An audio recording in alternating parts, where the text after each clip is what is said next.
दोस्तों सेबी के एक नियम के कारण, सिर्फ एक केवाईसी नियम के कारण 1 crore 30 lakh mutual fund account freeze हो गए हैं, डेड हो गए हैं। अब उसमें इन्वेस्टमेंट बंद हो गया है, प्लस उसमें कोई पैसा भी नहीं निकाल सकता।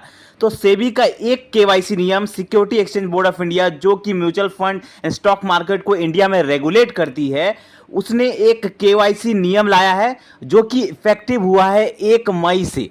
1 मई 2024 से ये रूल इफेक्टिव हुआ है। इसके तहत 1 crore 30 lakh mutual fund account को डेड कर दिया गया है। तो कहीं आपका भी तो अकाउंट फ्रीज नहीं हुआ है? अगर हुआ है, अगर आप लोगों को पता नहीं है, क्योंकि बहुत सारे लोग एसआईपी करते हैं, तो वो तो महीना में एक बार उनका एसआईपी डेट होता है, पैसा कटता है। लेकिन फिलहाल बहुत सारे लोग ऐसे भी हैं जिन्हें पता नहीं है कि उनका अकाउंट फ्रीज हो चुका है, लेकिन ऐसा अकाउंट फ्रीज हुआ है। तकरीबन 1 crore 30 lakh mutual fund account freeze हुए हैं, वो सिर्फ एक केवाईसी अपडेट के कारण, जो कि सेबी ने बताया है। तो क्या है ये अपडेट, किन किन लोगों का फ्रीज हुआ है, अगर आपका फ्रीज हुआ है कि नहीं, आप कैसे देखें, और अगर फ्रीज हो चुका है तो आपको क्या करना है, सब कुछ हम इस वीडियो में डिटेल में बात करेंगे। तो वीडियो के लास्ट तक बने रहें, बहुत ज़्यादा इंपॉर्टेंट वीडियो होने वाली है ये। तो चलिए इस वीडियो को शुरू करते हैं। सबसे पहले हम बात करते हैं कि आखिर ये नया केवाईसी रूल क्या है जो सेबी ने, security exchange board of India ने 1 मई 2024 से लागू किया है। अभी जो नया केवाईसी रूल है, ये कोई बहुत नया रूल नहीं है, पहले से ये रूल चला आ रहा है, बस ये इफेक्टिव हुआ है 1 मई 2024 से। सेबी यानी कि security exchange board of India ने पहले ही बता दिया था कि आप लोगों को इस रूल के हिसाब से अपना म्यूचुअल फंड का केवाईसी करवा लेना है 1 मई के अंदर। अगर नहीं करते हैं तो आप लोग का अकाउंट फ्रीज कर दिया जाएगा या डेड कर दिया जाएगा। तो बहुत सारे लोग ऐसे हैं जिन्होंने अपना उस हिसाब से केवाईसी नहीं किया, जिसके कारण 1 मई 2024 से तकरीबन 1 करोड़ 30 लाख अकाउंट को फ्रीज कर दिया सेबी ने। अब वो रूल क्या है, मैं आपको सबसे पहले बताता हूं। वो रूल है केवाईसी का कि आधार कार्ड, पैन कार्ड के साथ आपको आपका म्यूचुअल फंड अकाउंट, जो आप डीमेट अकाउंट बनाते हैं, उसे वैलिडेट करना जरूरी है। ठीक है, लगभग हमारे देश में टोटल अगर बात की जाए तो 11 करोड़ के आसपास म्यूचुअल फंड अकाउंट है। ठीक है, 11 करोड़ के आसपास। हमारे देश की जनसंख्या आप देख रहे हैं कितनी बड़ी है, 150 करोड़ में सिर्फ 11 करोड़ लोग म्यूचुअल फंड में इन्वेस्ट करते हैं। उसमें से भी एक आदमी का 2-2 अकाउंट या 3-3 अकाउंट भी होता है।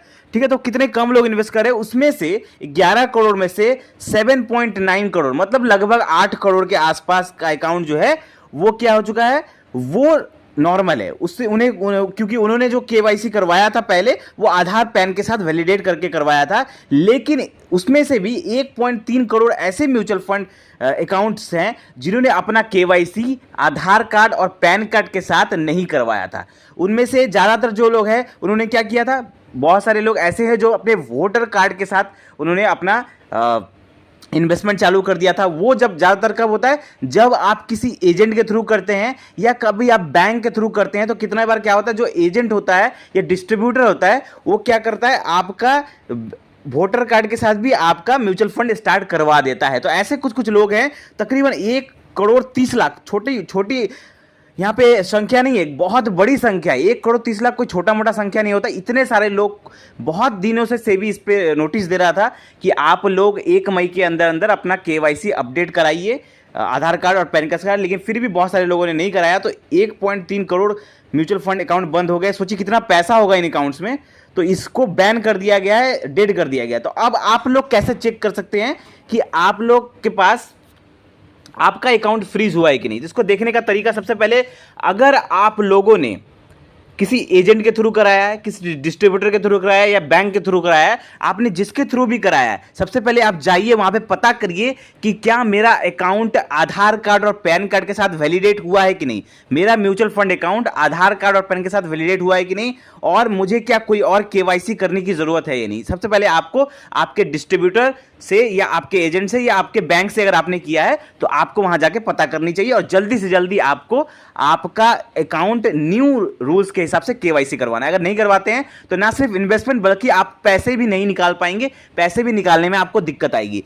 दूसरा, अगर आप लोगों ने किसी ऐप के थ्रू कराया है, बहुत सारे ऐसे लोग होते हैं जो जैसे ग्रो ऐप हो गया, आप स्टॉक, एंजल वन, फोन पे, इन सब के थ्रू करवाया है, तो यहां पर जो रूल्स था, यहां पे पहले से वो रूल्स फॉलो किया जा रहा था कि जब भी आपने जब अकाउंट बनाया तो आपको वहां पर आपका आधार कार्ड, पैन कार्ड सब कुछ डालना पड़ता था, प्लस आधार के साथ आधार ओटीपी आता था, आधार कार्ड के साथ जो मोबाइल नंबर लिंक था उस पर ओटीपी आता था, तो वहां पर ऑलरेडी वैलिडेट होता था। ठीक है, तो जितने भी ऐप्स हैं जो कि म्यूचुअल फंड प्रोवाइड करवा रहे हैं उन सब में ऑलरेडी आधार, पैन, केवाईसी अपडेट होता है। लेकिन फिर भी आप लोगों को कंफर्मेशन के लिए एक बार जिस भी ऐप के थ्रू आप लोग एसआईपी कर रहे हैं या म्यूचुअल फंड या लमसम जिसमें भी इन्वेस्ट कर रहे हैं, तो आप लोगों को क्या करना है, आप लोग उस ऐप में जाइए, वहां पे सेटिंग में जाके आप लोग देखिए कि आप लोगों का केवाईसी टिक है या नहीं, कंप्लीट है या नहीं। अगर आपका केवाईसी कंप्लीट है तो केवाईसी कंप्लीट वहां पे दिखाएगा और आप लोगों को उसके बाद कोई चिंता करने की जरूरत नहीं है। तो चिंता करने की जरूरत सिर्फ उन लोगों को है जिन लोगों ने